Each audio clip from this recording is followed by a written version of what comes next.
Hello, everybody.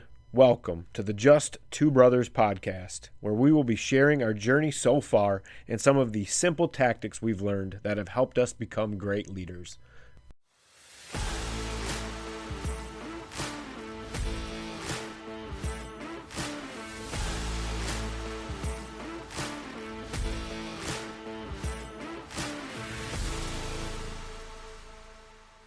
What's going on? Finally recording back at home. Yeah, back in the actual studio, not the makeshift studio. It's been a minute. We've had this one in the bag for a minute. Want to talk about delegating. Yeah, that's a big task. You brought this one up a while back. We kind of forgot about it. I know you've mentioned before that it's something you struggle with. We've had conversations about this exact topic. It's something that I struggle with on like a personal level, not as much on like leadership because I'm not in a leadership role. I think we talked about it maybe a couple of weeks ago. There was an episode you were talking about guys running wires through cabinets. Lists and stuff. When we talked about lists Yeah, and I believe organizing so. our tasks. Before that, I think you had mentioned, somewhere around that time, maybe not even on the episode, you had talked about it was something you had struggled with in the past. Trying to ask people for help and trying to find out where to put people. That's what it was. And that's where similar my to lists delegating came into play, where I'll create a list based on all the tasks that I need to do, prioritize them, and then if I have anybody that works with me or I'm told, hey, they're going to help you out, here's my list, here's the priorities, mark off what you can do, and I mean, there's no, like, you do this, you do this, you do this. I kind of just leave it up for what you can knock out, and usually if something needs to get done, and now that I'm more on just the programming side of things, I tend to steer away from doing all the manual labor. Not to sound lazy, but there's certain stuff where I'm not going to do that anymore. That's not what I'm paid to do, and I've been yelled at too many times for doing the same thing. I've done mechanical work or adjusted sensors and everything like that, or rewired stuff, and I've been told several times, you are not getting paid to do that anymore, so you need to find somebody else to do that. And I've fought that several times and told them, if it's going to take more time for me to call somebody to come over and do the work and wait for them to show up, I will still do the work, because it's not efficient for me to call and involve somebody else, and now you're paying both of us to do what I'm waiting on. There's no sense in that. Yeah, so it's going to take me 2 minutes to do it. It's more efficient that I'm just going to handle it myself. So that's where it's different from delegating. But I look at delegating similar to asking for help. Right. But you need to delegate when you're no longer supposed to do tasks. Right. You got to find somebody else to say, hey, this is what needs to be done. Can you do that for me? Right. Or in my, like, because my job's a little bit different, when I get to a machine that's built, somebody has assembled the machine, somebody's plumbed it, somebody's wired the machine, and sometimes there's things that need to be set up or rewired or moved around or mechanical work done. So I have to still find the person to do that work, or whoever did it, and say, hey, this is what needs to be done. Can you handle that? Or it's just me doing it myself. Gotcha. And I had a hard time when I started programming, because I started doing mechanical and electrical and everything. Right.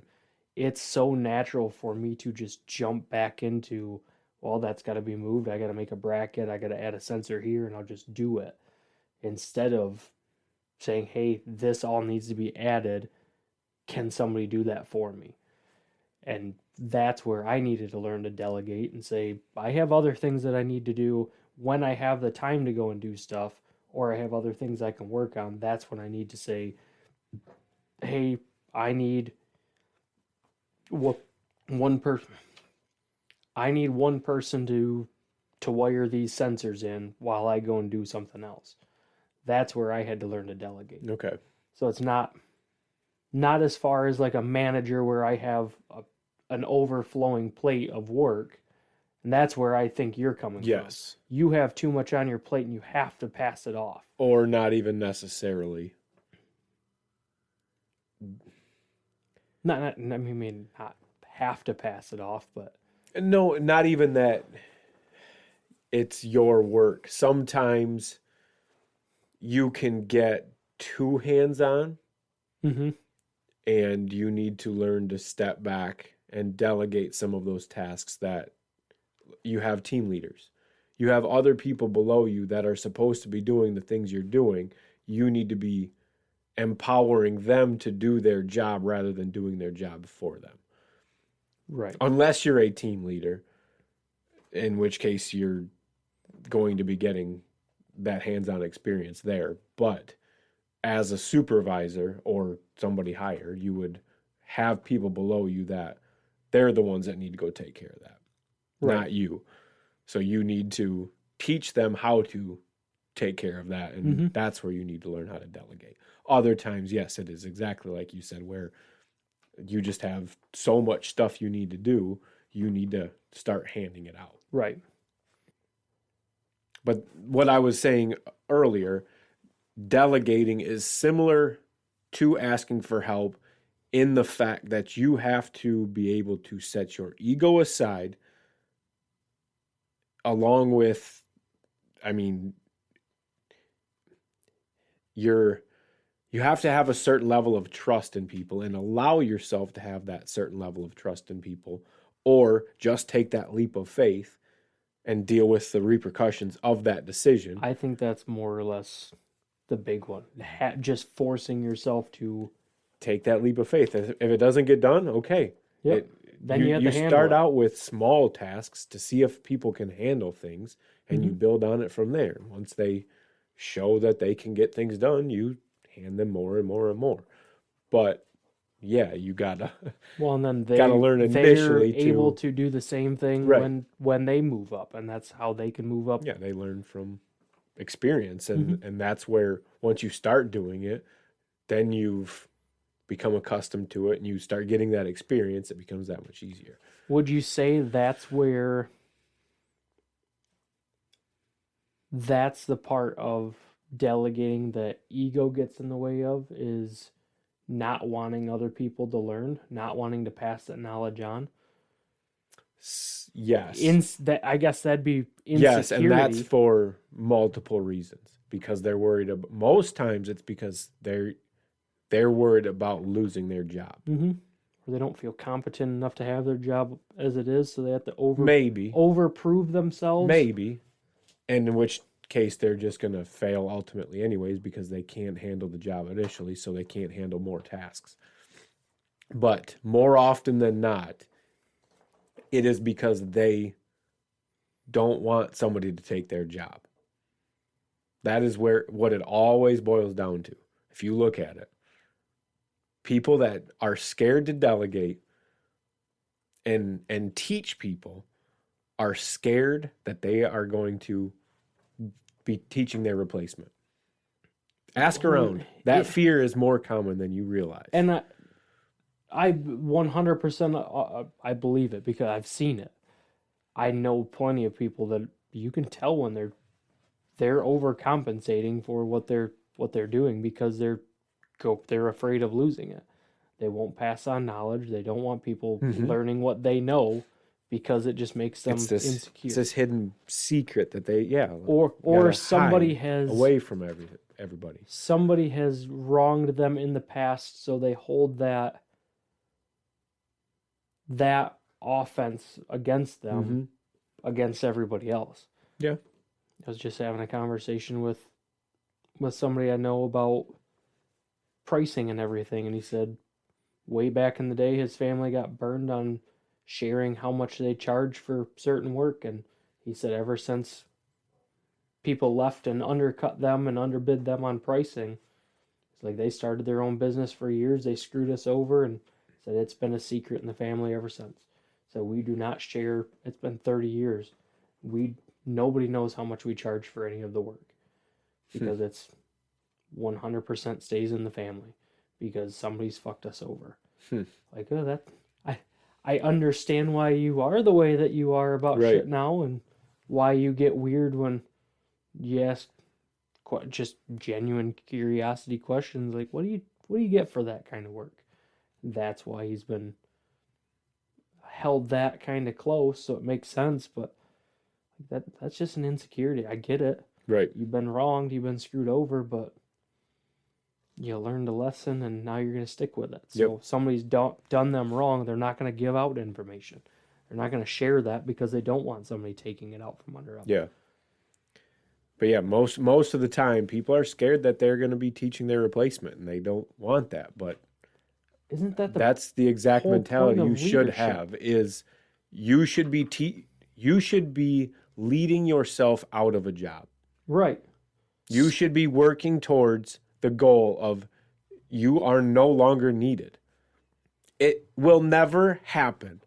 And if you approach it with that type of mentality, you are irreplaceable. Right.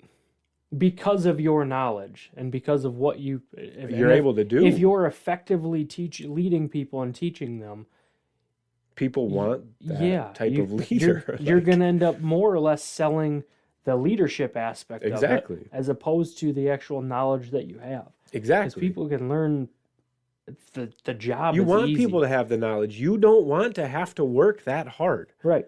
Your goal is to not have to work that hard. Mm-hmm. The people you that may make the most you money may are the people enjoy that know it. how to show or know how to lead the people that do the work. You may enjoy some hard labor, and sure, go find someone. Right. You can still get hands-on once in a while, but your ultimate goal is to be able to sit on your ass. Right. It will never happen. As a good leader, your team will always need you in some way, shape, or form. Mm-hmm. And even if it's just as a cheerleader, you're still going to be needed. You're still going to have things to do. Right. But your job will get easier. Your life will get easier. Your stress will go down. It's so nice to not dread going into work every day and to be excited about it because you get to go see all your friends, your family, depending on how close you get. Mm-hmm.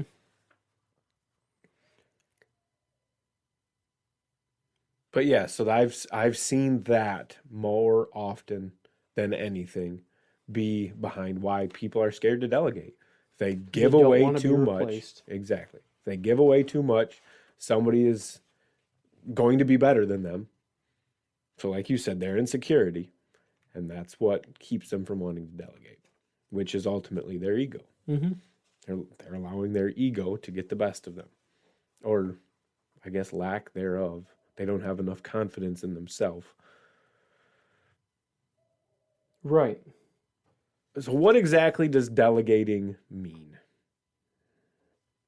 Delegation refers to the transfer of responsibility for specific tasks from one person to another. So that was the definition. It's just assigning tasks. Yeah. It's simple as that. Yes. You're here, you do this, you do this, you do this. Yep. Which we kind of figured. I mean, it's pretty straightforward.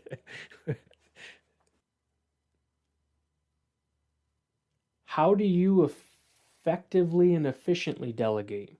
Do you give one task after another, or do you give people lists, or how do you approach that? Depends on the situation and the person and their abilities. Yeah. Every single person is different.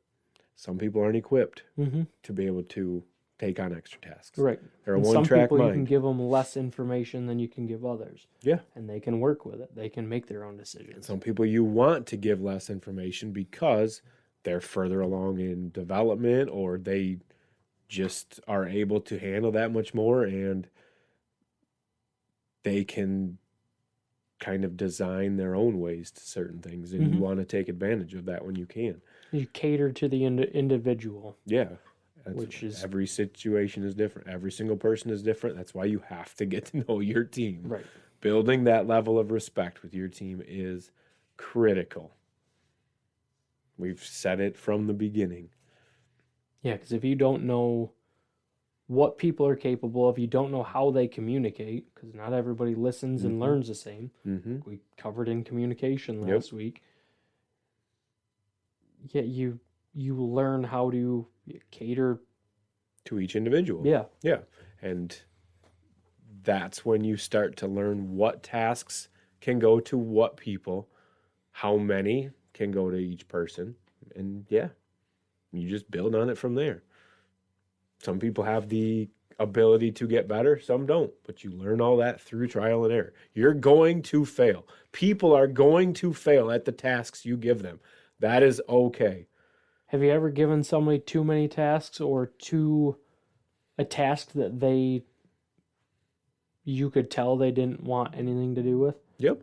Sometimes I did it on purpose. Other times I'd fix it. Okay, how would you fix that? Or what kind of situations would you fix that in? Because obviously, I mean, you could read the person and it you all could depends tell. on what kind of task it is and who the person is. Do you more or less ask and what them all and is get their going opinion on it? Oh, I gauge body language. You can tell. Right. If you're paying attention, you can tell when you've overloaded somebody. Right, because you can tell when they get uncomfortable. Or you have to check back up with your team too. So I haven't always instantly known. I mean, it's figured out. I mean, you go back to check on, hey, how's this going? Oh, well, I haven't been able to. Okay, what's going on? What can I help so you can get that done? Or what information do you need to help you continue on going? Or do you want me to take that and see if somebody else can get that done? So you got too much? Like sometimes there's just so much going on with their team or whatever job they're performing that they just don't have the capacity at that moment in time to be able to do it. And there's nothing wrong with that. And you can explain that to them. Right. You explain that to them like, hey, no big deal. I'll go get so-and-so to do it instead. Not a big deal. Appreciate the help anyways, but we got to get this done and you're too busy. So, So when you recognize their body language and notice that you've given them too much or notice something like that, do you ask them or do you just I'll say, okay, what's going on? I noticed noticed you didn't really like that. Some tension there. And it's just talk to me. What's going on? I can't help you if you don't talk to me. I try to pry it out of them as gently as possible. Usually that at that point, when you're able to have that conversation with a team member, you've already developed that kind of status that's the type of person you are. So it's usually responded to pretty well. People will usually tell you or just say, nope, it's okay, I got it. And sometimes you got to say, nope, I see I've overloaded you.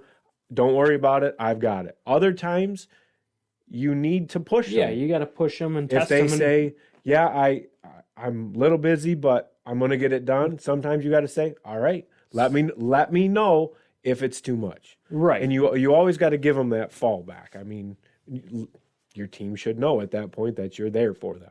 If they need help, they know they can come back to you. It doesn't matter if they've taken a task on. If it's too much, they know they can come back. There's no repercussion. There shouldn't be. They're admitting they need help. That's a good thing. And you open the door for that, so don't get upset with them when they say, that's a good thing. That's when you know you've got a strong team. When they're willing to come ask you for help, you've got them. Because if they're not comfortable with asking for help, they've got that trust with you that you're not going to hang that over their head. It doesn't matter. Asking for help and learning is a good thing. It's what we're trying to do. Those are the types of teams we want to build. Get that learning mindset going. And you should have people that are working with you or for you that are smarter than you. And you can ask things from them too. So you can ask them for their opinion on things. Everybody is them comfortable. Good at their own different thing. We all excel at something. It's just figuring out what that is. And as a leader, that's the fun part. That's what you look forward to every single day. Seeing the growth, seeing the change in people. I think you would ask me what I enjoy about it. And I said, seeing everything click for somebody, when they get that aha moment, that is the greatest feeling. And figuring out how to complete that puzzle, that's what drives me, and that's what I think everybody should find the joy in. Yeah. Is solving those puzzles, figuring the people out, and pushing people to do things they never thought they could do. And you can do that through delegation. That opens up all kinds of opportunities for yourself and for the other people. Yeah. Gives you more time for maybe more leading, more teaching, more coaching, or you have other things that need to get done. I know people got reviews that need to get done. There's always reviews that need to be done. Yeah. Fucking reviews. Or at least notes that should be getting made towards reviews, I guess, depending on team size. Sometimes they're not so bad. But I mean, you take that back home too, delegate at home with tasks that need to be done around the house. Well, with your husband, wife, significant damn it, other, if you kids. aren't delegating chores to your kids, there is something wrong with you and you are screwing them up. Trust me. You need to learn how to do a little bit of hard work. There's nothing wrong with it. It's not slave labor. Exactly. Took the words right out of my mouth. They're not slaves. You're not treating them like slaves. You're teaching them. Don't take advantage of your kids. Right. But give them chores. Right. It's hard to ask for help sometimes with things because, I mean, you want it done right, especially... I know Tiff uses that on me because I don't fold laundry because I cannot fold it to her standard. She will not let me fold laundry. And I don't mind. I hate folding laundry, so I don't care. But I tried before, and she just told me to stop. Just stop. That's how wrapping presents was when I was married. She would not let me wrap presents because I throw them together. Not gonna sit here and make it pretty. It's wrapped. It's gonna get ripped off anyways. I don't care. So I never made it really pretty for her, and she's nope, you're not doing it anymore. I was okay with that.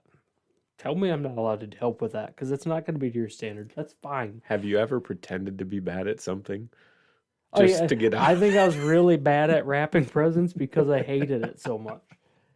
I still maybe that's why I'm bad at folding laundry. I'm not really bad at it. You can't be bad at it. She just does it a certain way. You know how many clothes I started hanging up because I don't have to fold them that way? I know. I hate folding laundry. And Travis asked me one day, said, "Why do you fold that?" It's because I have a dresser and I got to put my clothes in my dresser. I got to put it away. He's like, "You also have a closet. You can hang everything up and not have to worry about any of it." Like, I'll be damned, you're right. I do have a closet and there's nothing in there. So not everything goes in my closet. Except for underwear, because it'd be hard to hang those and it might be a little excessive. Socks. You can't hang your thongs over the... Oh, sorry. Those I wasn't supposed to say that. Those I do, yeah. Little clothespins hanging from the... And you can just reach in and grab whatever one you want for the day. Hang those outside. Anyways. Oh. Dry them on my doorknob. Where were we? Oh, goodness. Delegating with your kids at home. Yeah. That's a hard one for me, and my kids... Not giving them chores. Like, my kids have chores to do, and the first incentive was giving them a reason to try to make money. I'll pay you a little bit of money to do your chores. Yep. And I've started to lean away from paying them. Now they kind of just want to do it because they're excited to help. And that makes me feel good that they're happy to help and they want to help. So Ariel asked to set the table. And she'll set the table. She'll even grab paper towel or napkin and wrap our silverware up in the napkin and set it nicely on the plate and dresses it all up, and it makes her happy. She's happy to help out, and she just asks to do things. So sometimes it's nice, just I don't even have to ask for it, but I should more often. Hey, help me out with this. Hey, can you help me out with this? I was going to say, do you do that stuff out of, or I guess what thinking do you I do avoid that out asking of? my kids to do a lot of stuff because I try to get all the chores done when I don't have them. Because I only have them 50% of the time, I Okay. don't want their time spent with me doing chores and not enjoying their time with me, which is So not fair to them because they're not going to learn I was just anything if going they're to say, bouncing back and so forth and never have to lift a finger. with that, yeah, exactly. If you're not doing it, then when are they? But they also understand that if they don't do anything, they're not going to get any money, and I don't buy my kids everything that they want. I don't buy them stuff every time we go to the store. It's few and far between. And it's not because I don't So want there to buy is, anything for them, but it's incentive. Like you're running an incentive program with your you kids. want this stuff, you have to learn how to work for it.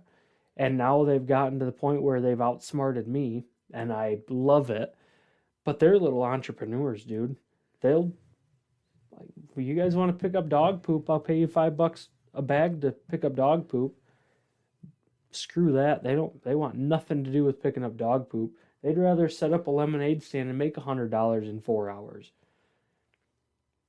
That their idea. We don't want to do all that kind of stuff. We're gonna find another way to make money. Which they still pick up dog poop because I tell them you're gonna pick up dog poop whether you like it or not because I need help. But I love that they're willing to find other ways to say, I don't like doing that. Why don't I find a way to make more money doing something that's easier? Which that's a good mindset to be able to think for things like that. They want to learn how to sell things and they want to talk to Yep. people instead Yep. of Absolutely they're agree learning with you. they're learning their personal and communication skills as opposed to just hard work and doing what they're told. And I agree. That's huge. I agree. But at the same time, they're avoiding the difficulties. Mm-hmm.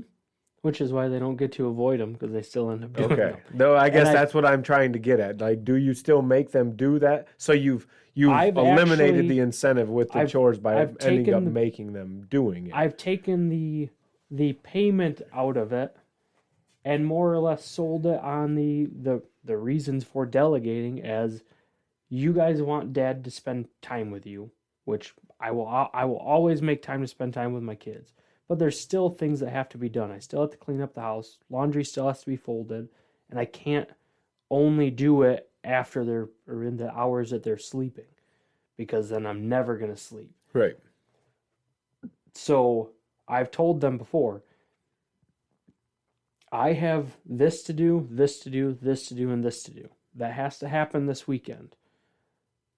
If you guys can help me with this and this and this, that frees me up to do this. Okay. And then we have all of this time where instead of you guys saying, Dad, will you play with us? Dad, will you play with us? Dad, will you play with us? It's we have all that time to now play because we all just work together to get everything done. Okay. Sell it on just the big goal for everybody is what do my kids want? They want more time with Dad. So how are we going to get more time with Dad? Well, I have all this stuff that needs to be done. What can you guys help with? Okay. We'll do that. We'll do that. We'll do that. And that's how they'll pick up dog poop. Because it's going to free up time. Without that context, I had taken it as you've taught your kids how to work around hard work. Right. No. And I was like, well, hold on now, because they ever need to met learn me? those lessons. Well, that's why I was like, no, wait a second, what's going on here? I didn't understand. No, I didn't no. understand at all. I'm a big advocate for working hard. Kids need to get their hands dirty, do stuff they don't want to. Exactly. Stomp through it and learn how to deal with it, because if they don't do it then, they're not going to know how to do it when they get older. Mm-hmm. And if they can't deal with difficult situations, life is going to be rough. Which is kind of why I like still like cleaning up in the house, I don't worry too much about, but the big one is cleaning up dog poop. They fight it. It's a disgusting job. It sucks. But how many times have you had to clean up dog poop, for lack of a better term, clean up shit Mm-hmm. at work, whether you wanted to or not? Mm-hmm. This is what you got Or to in do. life. Yep. Some dumbass decision you made or something else happens Now and you you got to got to pick go up the pick up the shit, pieces. and I've done it on more than one the occasion. best way to put it in perspective Yeah. for them. Like sometimes you just have to clean up the dog shit, whether you like it or not. You got to pick up the shit. Okay. Like I Oh said, yeah. Nope. I was confused because I didn't think Mhm. you would let them avoid the No. hard work. No. So I was super confused by what you were telling me. Like, whoa, where did this softness come from? Because I wasn't expecting this. No, I hear you. No, I try to avoid making. I don't want it to feel like they come over and they have to. All they spend their weekends are doing is Right. chores. And well, and Because they that shouldn't. sucks. Just like going At on that point, vacation it's and you slavery. find out that you're And there are parents that do that to their kids, just make them Mhm. work and work and work and work. And that's not what we're talking about. Right. Like, they need to have their own lives. But exactly. there is zero reason they cannot spend 15 to 30 minutes doing some miserable, monotonous task, maybe even every day. Dude, and I'll even I'm sorry. You will not convince me otherwise. That's a hill I'll die on. I guess what age would be the only thing where that's up a in the big air one. for me. That's a big one to gauge is what tasks are they capable of doing at the age that they're at. Because Yeah. it was, I mean, the first Build couple up to years it, but I'd say probably 6, 7. yeah, They can start easily. yeah, the first couple years I was If 5, they're at school. Like, they can handle little things. It doesn't have to be anything gigantic. right. The first couple years of my divorce, I mean, Colt was 3 when we got divorced, so I couldn't. I mean, he was still little. I couldn't really give him stuff to do. Right. Like I still got chore lists on the wall that they look at once in a while, but it doesn't. They know it doesn't really mean anything anymore. But Colt's tasks are like take out the garbage, like just the little bags in the bathrooms and whatever, small stuff like that. And then Arya does like cleaning things up or setting the table because it takes a little bit bigger of a person, somebody taller. She's better at handling knives than a little crazy kid is. But there's certain tasks that one of them's better suited for than the other, or one of them's older and can handle it better. And I guess that's just like learning your team at work. Right. Is finding out who's good at what. Right. And Colt's not going to care about the same things that Arya cares about, and that's kind of the beauty of having a girl and a boy too. Right. They're both going to be down for different things. But even Arya will go out and pick up shit. She's more willing to pick up dog shit than Colt is, which is That doesn't surprise me. funny to me, but Doesn't surprise me. no. But no, my kids still work hard. They still have to do tasks, but I encourage them finding other ways to make money outside of doing things to help me, Absolutely. because the incentive Coupled is with everything else, I think that's awesome. the big incentive is you want time with dad and I want time with you guys, so how can we all work together to make this happen? And it works out awesome. That was the biggest selling point. They could care less about the money. That's why, like, it wasn't much money, but I'm not going to pay my kids $20 a week to do their chores when they're 4 and 5, 6 years old. They don't need that kind of money. So it was like 75 cents here and there or whatever, and eventually they stopped caring about the money. But the big thing that they care about is time with dad. Yeah. So it's easy to sell them on that, and then they buy right in. What can we help with? What can we take off your plate? And it's awesome.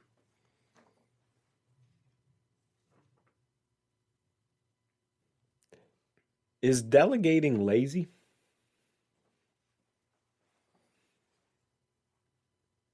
It can be.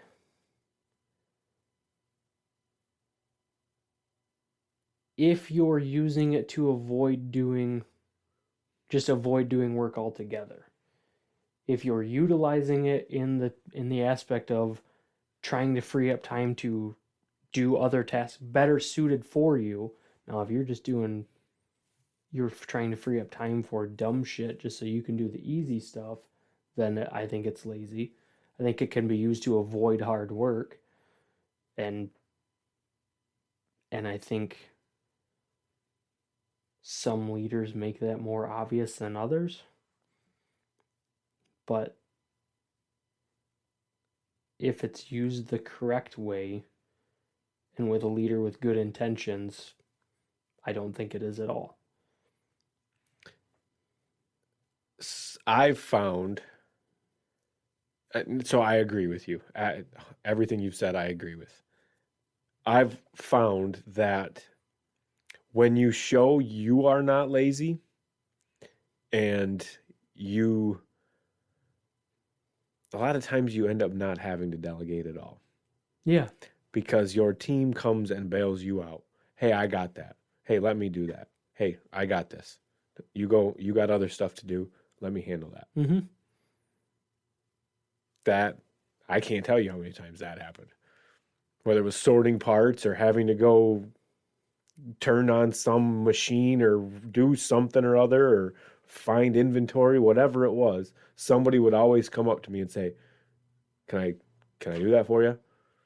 And a lot of times it's no, I got it. Other times it's like, yeah, that would be awesome. Thank you so much. Have you ever had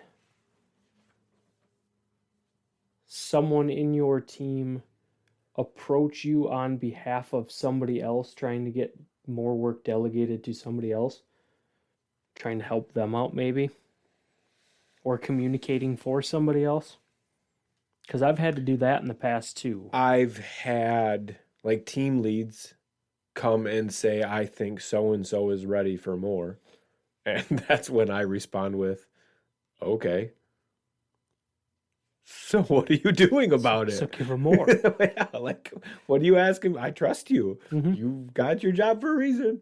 Do your job. Like, yeah, I guess if you have team leads seeing over people that they should be leading, that I can see that. But like, I guess if you were a team leader and you had 3-4 people in your team, oh yeah, there's somebody else saying, "Hey, even as a supervisor, I think they can take on more." Yeah, absolutely. Or they want to take on more, they just don't know how to.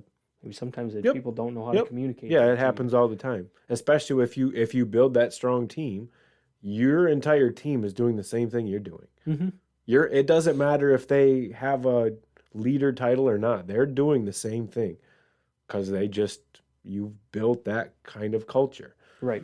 So they're feeding off it and they're doing the exact same thing you are. So they're getting information from new team members or just quiet team members because they're working next to them right day in and day out where you might not be. So they're building that much closer of a relationship. So yeah, I've had tons of people do that. Mm-hmm. Either because they are too scared to do it themselves or because they're just noticing that, hey, this person's pretty good. Like, we probably want to look at give them some more opportunities because I think you'll get a payout. They're doing that because you've empowered them to think like that and train them to look out for a diamond in the rough. Yep, exactly. You've trained them to look out for the exact things you are looking out for. Essentially training talent seekers. Yeah, I mean, you're just building a strong team. And when you have a strong team, you want a strong team around you, and you want to keep building that. Right. Especially when you build a strong team, you will lose people. Mm-hmm. And that's a good thing. Because you should be pushing the weak people out. Well, or not pushing them out, but if they're not willing to grow with you. So, okay, so you said multiple important things. Pushing the weak people out, yes. That is absolute. There's going to be people that just don't cut it. Right. They have to go. There's going to be people that don't share the same mindset. Mm-hmm. They can change it or they can go. If they're not willing to buy into the team effort, what the team goal is, they're not going to work with the team. They're not going to work for the team. Right. But you're going to lose people to promotions. You're going to lose people to new jobs, new opportunities. It may even be in different fields, because if you're building the type of team we're talking about, people are looking for education opportunities. I had people leave to become real estate agents, going into post office, going into God, I can't even think of all the places. Banks and all kinds of different places people Let's pursue new opportunities. Yeah, and because they were looking for more, and I promoted that. Like, I didn't care. What do you need? What do you need from me to get to where you need to? Nothing.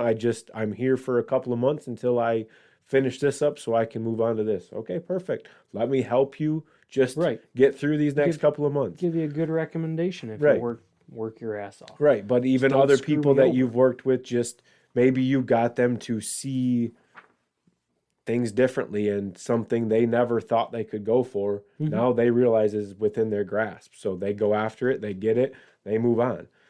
And you're going to lose people, so they're on the lookout constantly for new people to bring on because they want a good team.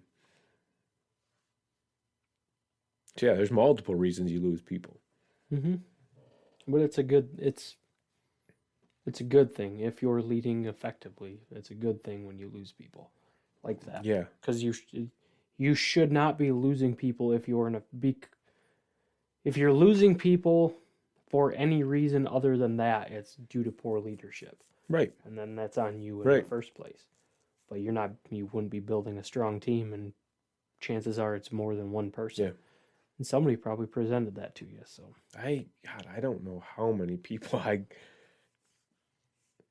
my team fluctuated between 20 to 40 people, and I would say out of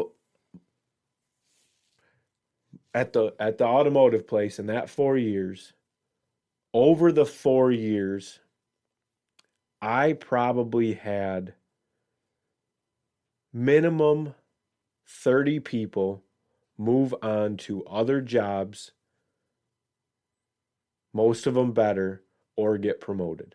And some of it was, a lot of it was in the company. They'd move up through the ranks, and then they're off to supervisor or other office roles or whatever. But I'd say probably close to 30 people came through with some kind of a promotion as they were leaving. That's crazy. It's awesome, though. That's how it should be. Yeah. You want people that are going to keep growing. Yeah, and there were times where it would suck when we'd lose somebody, but you build up their replacement. Somebody was right behind them to take right over, and we were still just as strong. We lost a lot of good people. And you will. A lot of them sucked because of the relationships that we had built and for the talent they had, but it was all good in the long run. Right. How we got to this from is delegating lazy, I don't know, but so to tie it back together somehow. But I don't think delegating is lazy. I mean, it, like you said, it can be. It absolutely 100% can be. But most of the time it's used to give yourself more time to do something productive. As long as it's used to give you more time to do something productive, it's not lazy. Put it that way. Be sure to tune in next week where we continue our conversation and we discuss why is it hard to delegate, why is delegation important, and we give you a few tips and tricks to help you delegate better as a leader. As always, follow us on social media at Just Two Brothers Podcast. Thanks for listening.